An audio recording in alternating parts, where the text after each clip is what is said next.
네, 안녕하세요. 여기는 서울 덕수군 돌담길입니다. 오늘 대통령 직속 국민통합위원회 정책 발표 및 토론회가 있습니다. 저는 국민통합위원회 우리 자립준비청년과 함께 서기 특위위원회 자립준비청년 정책 지원단에 속해 있었고, 거의 4달간 특위위원님들께서 정책을 만드는 데에 정책 지원단으로 활동을 했습니다.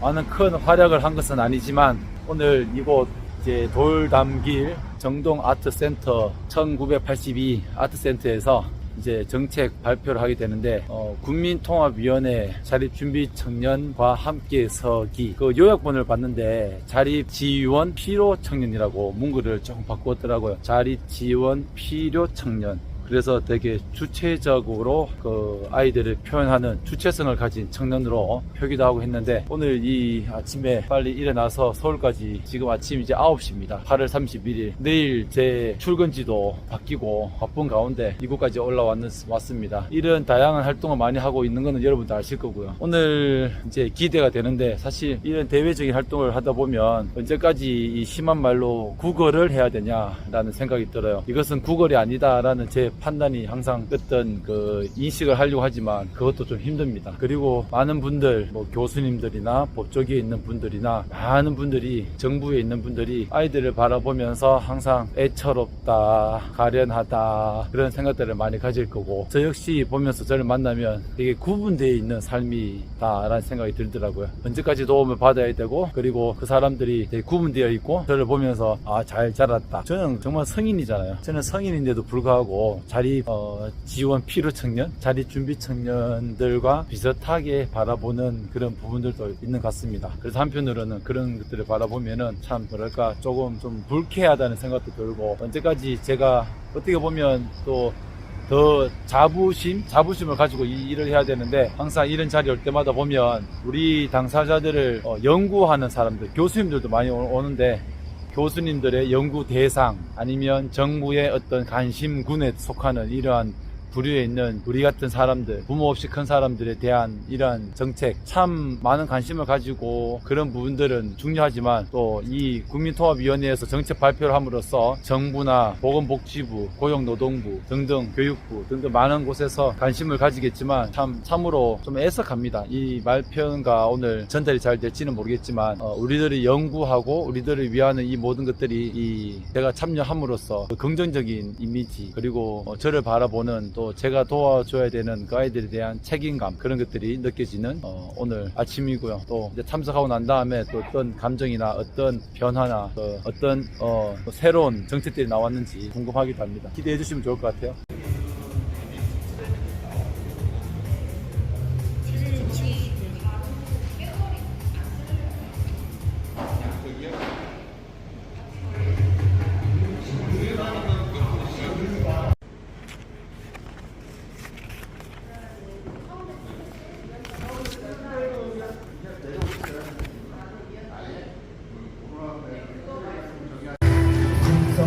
특위위원이 참석하겠습니다.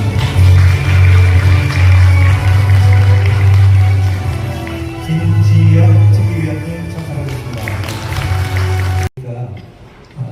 의미가 더 깊다고 생각합니다. 자립준비 청년과 함께 서기 특위 정책 제안 발표를 세미나에 참석해 주신 여러분 모두 부모가 필요한 자립 지원 필요 청년이라는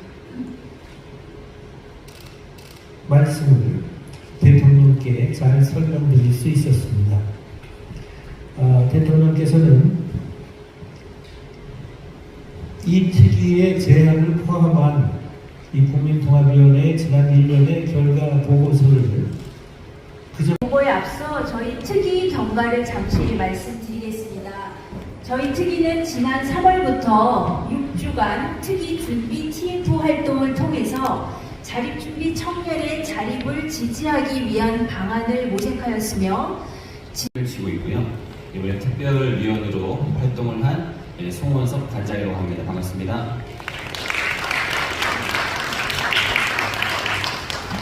저는 가정 밖 청소년의 지속 가능한 자립에 대해서 이렇게 말씀을 드리려고 합니다. 앞에 정순들 위원장님께서 하신 말씀 필요하다고 저는 생각하고 있습니다.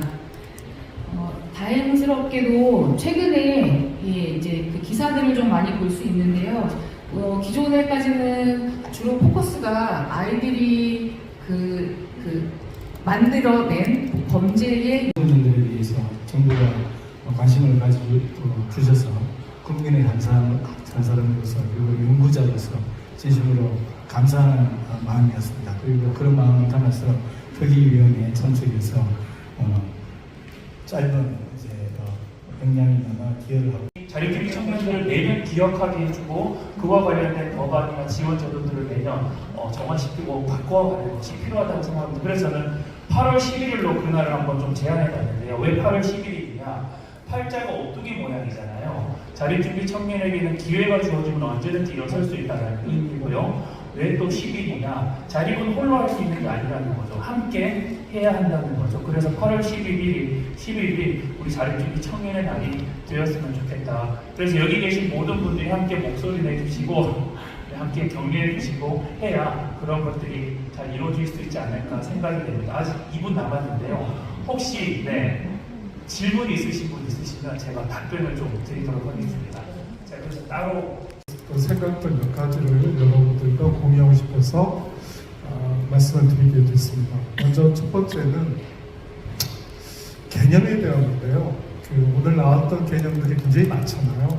그만큼 자립준비 청년이라고 이름을 얘기를 한다면 자립준비 청년과 관련된 정책을 주무하는 부처가 굉장히 많이 있습니다. 거나 이제 부모의 경제적인 문제 때문에 오게 되는데 이게 부처 간의 차이 때문에 저희가 자립준비 청년이 받는 지원들을 이용하지 못하고 있다는 게 조금 아쉬웠는데 이번 정책지원단에 참여해서 그 가능성을 좀 같이 열어볼 수 있게 돼서 기뻤고요. 그래서 이번 정책 내용을 살펴보니까 기존의 자립준비 청년들이 받던 지원 제도들을 좀 자립청년이라고 명칭하여 좀 제도로 확대했더라고요. 근데 그런 부분을 보면서 좀 들었던 생각들에 대해서 좀 짧게 이야기 드리려고 합니다. 아무 지원금이 없는 거예요. 부천시장하고 싸워갖고 단초가 바뀌어줬으면 된다고. 처음에는 충분히 우리가 해줄 수 있어요. 아까 충분히 해줄 수 있는데 우리 관심이 없어요. 그리고 또 제가 청소년 쉼터에서 근무를 했습니다. 학교 밖 청소년. 제가 사육지사잖아요. 강남대학교 사육지사 나왔거든요. 청소년 쉼터에서 학교 밖 아이들 만났어요. 많이 만났어요, 제가. 애들 제가 딱 그쪽 쉼터 들어가자마자 여기 애들 소문나면 글로 다 알 거예요. 청소년 쉼터 선생님 좋다면 막 전국에서 그쪽 다 모입니다. 쉼터. 지난 8월 31일 대통령 직속 국민통합위원회 자립준비청년과 함께 서기 특위 정책 발표 및 세미나에 다녀온 거 아시죠?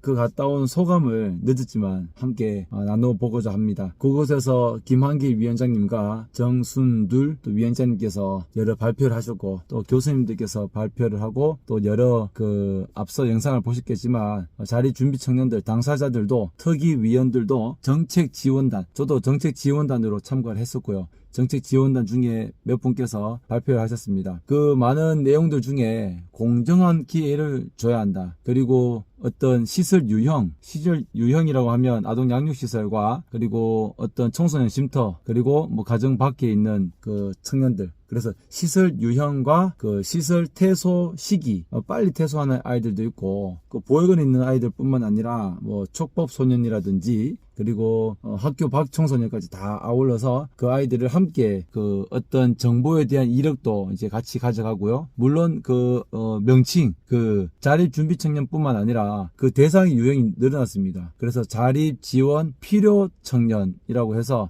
수요자 중심으로 해서 어떤 공정한 기회를 줘야 한다. 그래서 우리 여성가족부나 보건복지부, 법무부 이 부서 간의 협력을 통해서 정말 많은 청소년들에게 지속 가능한 자립을 도와주어야 한다. 그런 전체적인 정책 발표가 있었습니다. 자립준비 청년들, 특히 보육원을 나오고 무엇보다 어떤 교수님께서 말씀하셨는데요. 가정 외 보호를 어떻게 해야 되는가, 그리고 어떤 교수님께서는 해외에서 이루어지고 있는 정책들에 대해서도 말씀을 주셨습니다. 해외에서는 어떻게 그 진행되고 있는지 그런 이야기들을 좀 하셨습니다. 그래서 우리가 조금 더 폭넓게 그 대상자들을 이해하고 그 가정 외에서 성장하는 아이들을 위해서도 어떻게 도와줘야 되는지를 고민해 봐야 합니다. 아무튼 그 정책 발표가 많은 그 국민통합위원회에서 많은 그 이제 부서에 전달할 텐데 잘 전달되어서 좋은 정책들이 실현되기를 기원해 봅니다.